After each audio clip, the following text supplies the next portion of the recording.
cover yesterday? Remember rāua? This means they when referring to just two people, and if we want to add a person's name, we place ko before each name. For example, ko Piki rāua ko Hoani. Piki and Hoani. But what if I wanted to add a noun instead, like Piki and her brother? Check this out. Ko Piki rāua ko tana tungane. Piki and her brother. Follow along with these examples. Ko Huhana rāua ko tana hoa. Huhana and her friend. Ko Arapeta rāua ko tana tuahine. Arapeta and his sister.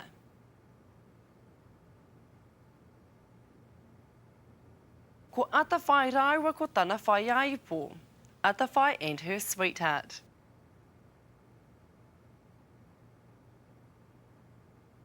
Ko Hinewai rāua ko tana tuakana. Hinewai and her older sister. Ko Anipeka rāua ko tana kuraua. Anipeka and her grandfather. Ko Ropata rāua ko tana ngiru. Ropata and his cat. Ko Rahira rāua ko tana tungane. Rahira and her brother. Ko Terina rāua ko tana kurī. Terina and her dog. Well done, whānau. That was a bit to take in. Now you get to have a little break and watch our roleplay crew using this grammar point in everyday situation. Action. Oh, I was so hungry in that lecture. Yeah, hard out. I could hear your stomach grumbling. Can I borrow your notes, please? I could not concentrate. Ai, e pai ana kari. Did you see Anaru? Yeah, ko Anaru rāua ko tana whaiaipo. Yeah, talk about can't keep their hands off each other. There they are there. Who? Ko Anaru rāua ko tana whaiaipo. Ah, yeah.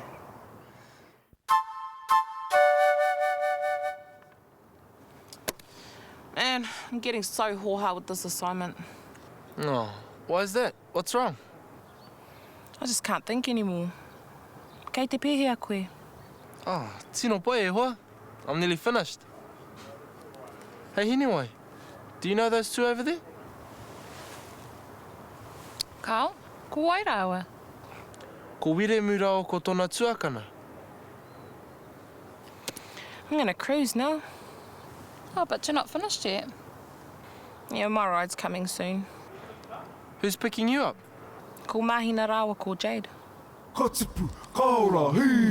We're now up to the part of the show where we get to hear a conversation by our kaumātua and see how easy it actually is. Well, for them anyway. Here's what to expect. You'll see a video clip of a conversation between our kaumātua. Well, they'll be conversing all in te reo Māori using the grammar point covered today. Rāua ko tana. Just because you can't understand everything they say doesn't mean you can't play. All you have to do, whānau, is listen up for today's grammar point and when it's used. Hope you're ready, koutou mā. Take a look at this and make sure you listen carefully. Ko wai o iramutu. Ko hemi rāua ko rapaere. Aku i rāmutu. Rawe era inga. Ai. Kei whea rāua. Kei konei rāua e nohona kei wai tākere nei. Ka rawe tēnā. Kei roto i te ngahere nei. Ai, kei roto rā i tēnei rohe o te ngahere o wai tākere. Tēnā koe. Tēnā koe. Ko wai o iramutu. Ko hemi rāua ko rapaere. Aku i rāmutu. Rawe era inga. Ai. Kei whea rāua. Kei konei rāua e nohona kei wai tākere nei. Ka rawe tēnā. Kei roto i te ngahere nei. Ai, kei roto rā i tēnei rohe o te ngahere o wai tākere. Awesome mahi e hoa ma. Now we're moving straight on to our weekly dialect segment where we get to hear all about a word or phrase specific to a certain iwi. Dialect. Ka rera mātu I ki manuhiri. Ke te whakaeke mai ngā manuhiri. Ka mātu nei he manuhiri. Ka re mātu E ki, hare mai he pōhiri tā tātou ka o ka ki mātu. Hare mai he pōwhiri tā tātou a pōpō. Eh?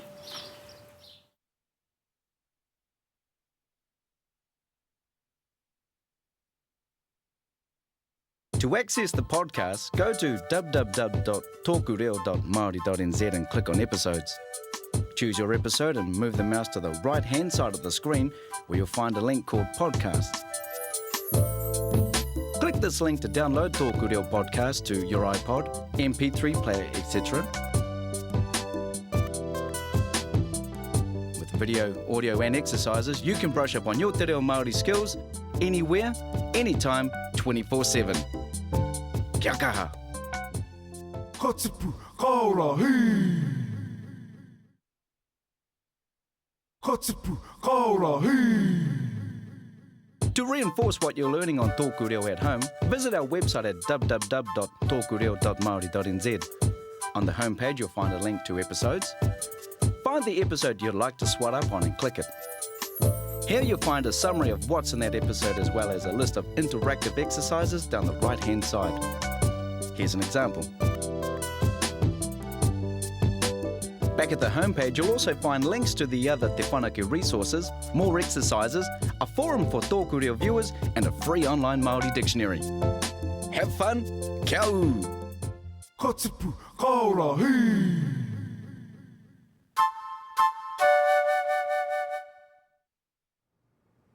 Nau mai hoki mai whānau. Welcome to the vocabulary section. Let's get straight into the kupu. To start us off, you'll hear the pronunciation of each word, get its English translation, and then you'll see what it looks like in its written form. Now, if you have been doing a little bit of mahi in your own time or just have a really good memory, these will be a piece of cake, so don't you worry. Whaiaipo, darling or sweetheart. Whaiaipo.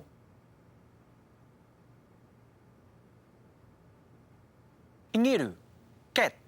Ingeru. Waru te kau mātoru. 83. Waru te kau mātoru. Rākau.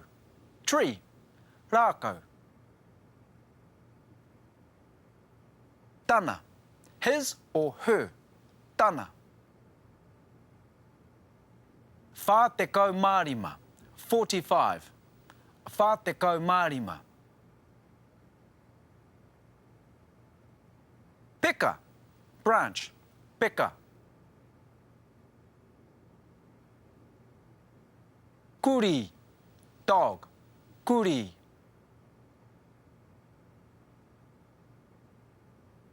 Iramutu. Niece or nephew. Iramutu. Whārangi. Page. Whārangi. Let's look at the same 10 kupu, but this time with no English translation, just images to help remind you of what the word is in English. Clear as mud? I wish. Sweet, let's get into it. And remember, whānau, loud and proud.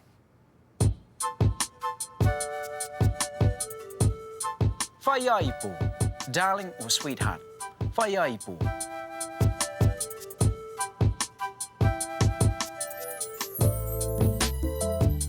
Ingeru, cat. Ingeru.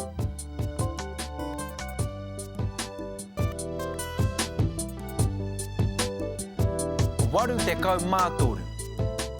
83. Waru te kau mātoru.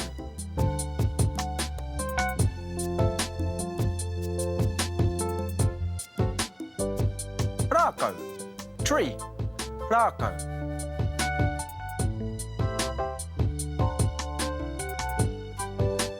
Tana. His or her. Tana.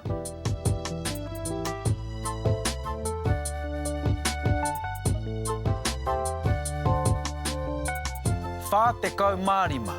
45. whā tekau mārima.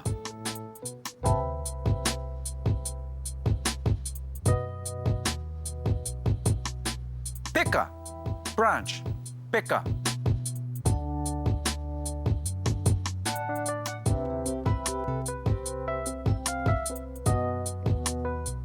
Kuri, dog, kuri.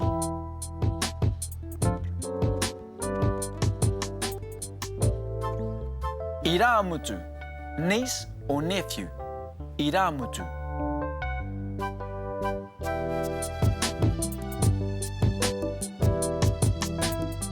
Whārangi, page, whārangi.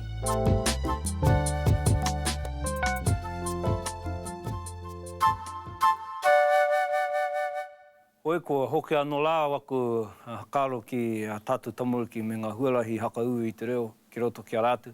Te tai huarahi pai marika no ki te koa kāro ko te paki waitara nei. Ina hoke whānui no atu ngā kaupapa, kaue ana i roto te paki waitara. Hei ako i te tini o te kupu ki ngā tamuruki.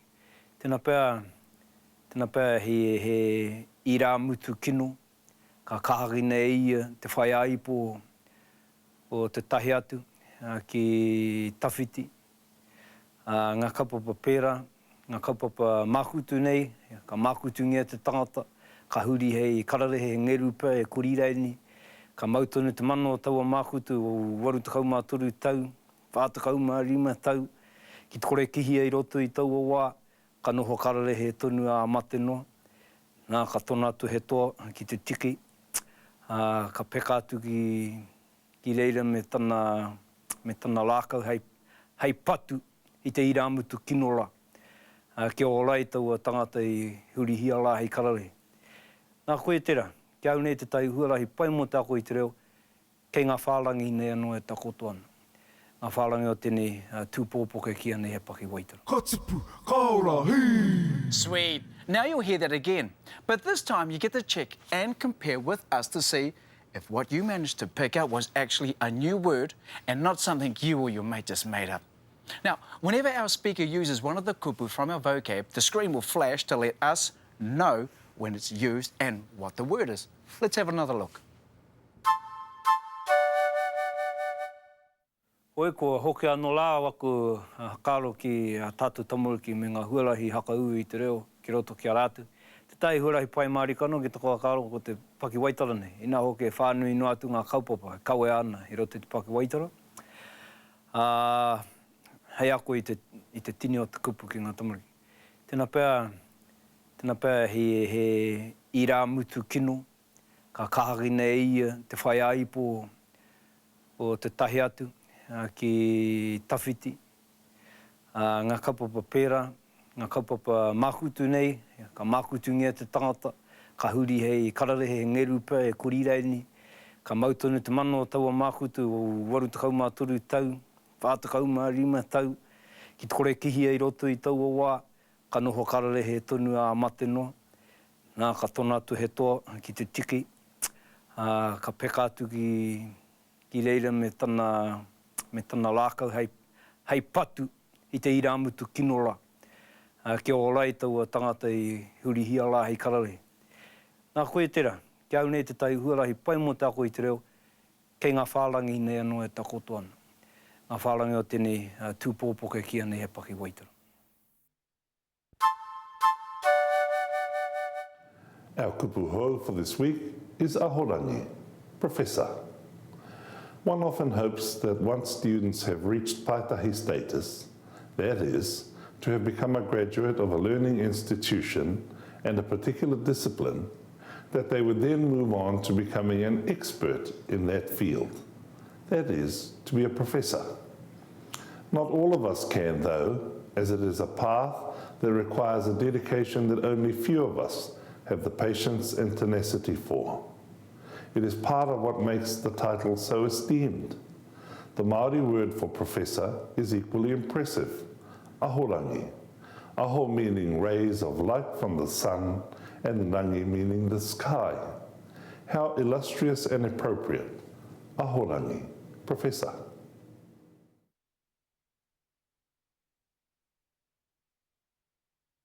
To reinforce what you're learning on Tōku Reo at home, visit our website at www.tokureo.maori.nz. On the homepage, you'll find a link to episodes. Find the episode you'd like to swat up on and click it. Here you'll find a summary of what's in that episode as well as a list of interactive exercises down the right-hand side. Here's an example. Back at the homepage, you'll also find links to the other Te Whanake resources, more exercises, a forum for Tōku Reo viewers, and a free online Māori dictionary. Have fun, kia ū! Ka tipu, ka ora, hei! Ka tipu, ka ora, hei! To access the podcast, go to www.tokureo.maori.nz and click on episodes. Choose your episode and move the mouse to the right-hand side of the screen where you'll find a link called Podcasts. Click this link to download Tōku Reo podcast to your iPod, MP3 player, etc. With video, audio and exercises, you can brush up on your te reo Māori skills anywhere, anytime, 24/7. Kia kaha! Ka tipu, ka ora, hei!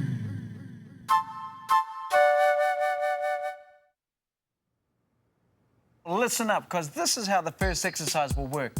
Some sentences will be scrambled up on screen with the English translation of what it should actually say below. Now, you have only 10 seconds to rearrange the words so that they make sense according to the English translation. I know you want an example before we get started, so here it is. Piripi and his nephew.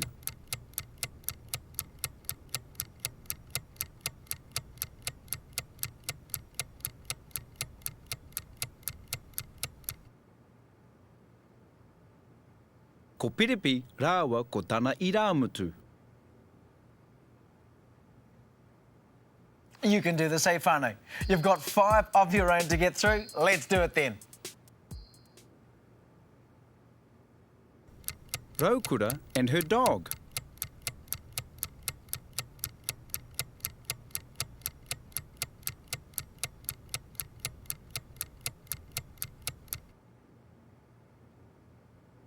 Ko Raukura rāua ko tana kuri.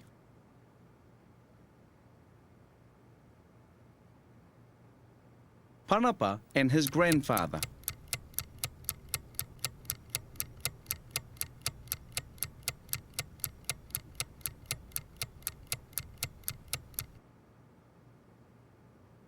Ko Panapa rāua ko tana kuroua.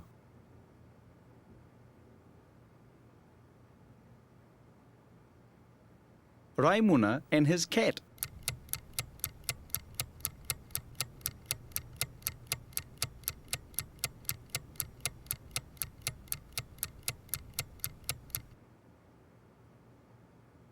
Ko Raimuna rāua ko tana ngeru.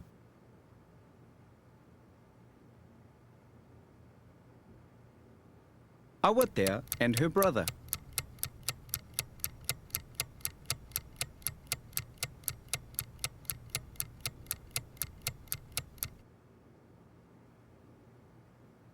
Ko Awatea rāua ko tana tungāne.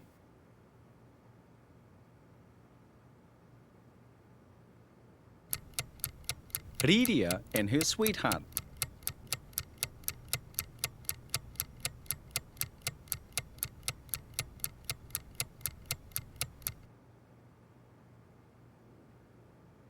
Ko Riria rāua ko tana whaiaipo. Awesome job, whānau. This next exercise is also centred on the grammar point of the day and is a fill the gaps type of activity. Based on what we covered yesterday and today, you should fly through these. There will be no English translation to help you, so you really need to put your thinking caps on for this one. This example should help show you what I mean. Take a look. Ko Ripeka ko tana taina.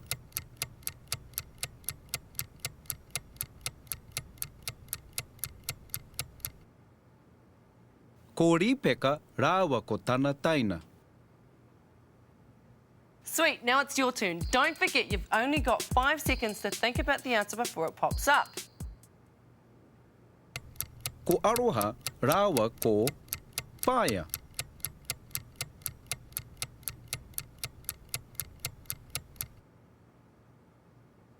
Ko aroha rāua ko tana whaia.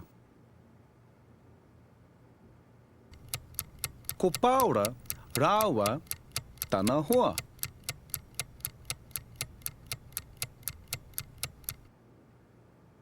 Ko pāora rāua ko tana hoa.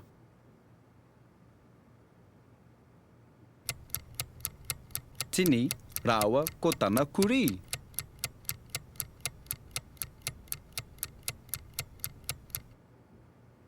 Ko tini rāua ko tana kuri.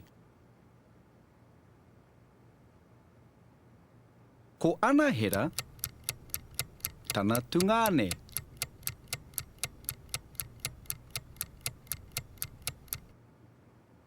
Ko anahera rāua ko tana tungane.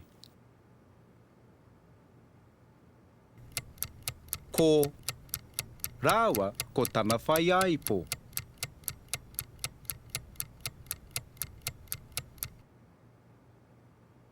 Ko makere rāua ko tana whaiaipo.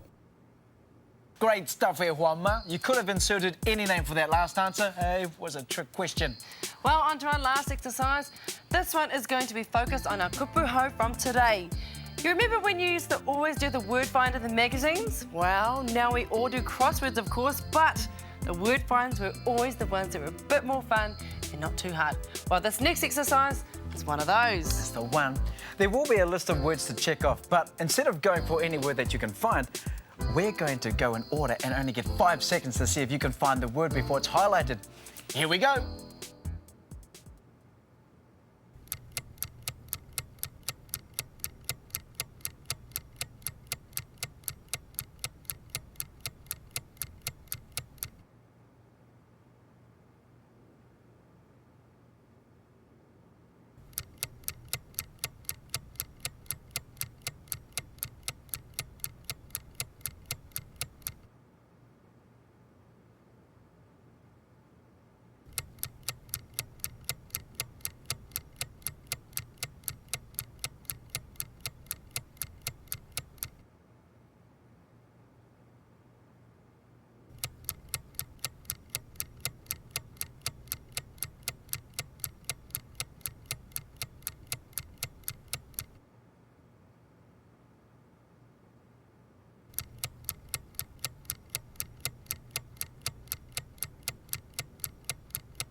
That's all of the exercises out of the way. Just like always, you've made an awesome effort, Huama.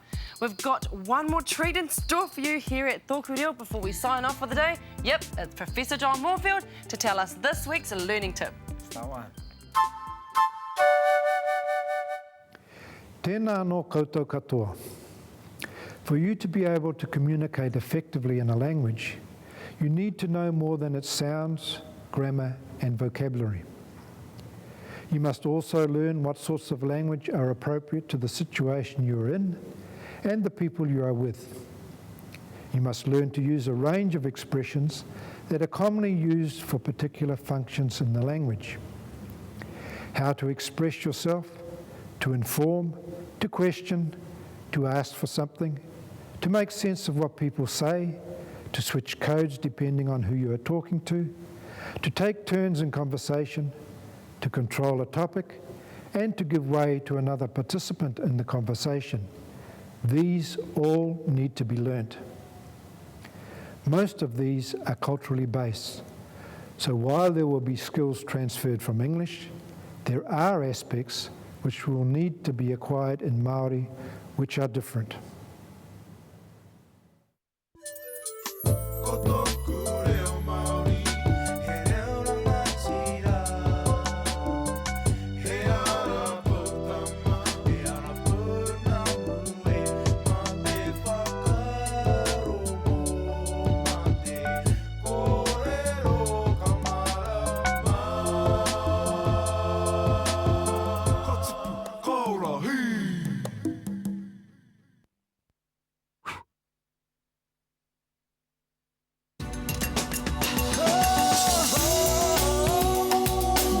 he mea tautoko. Toko nā te manga.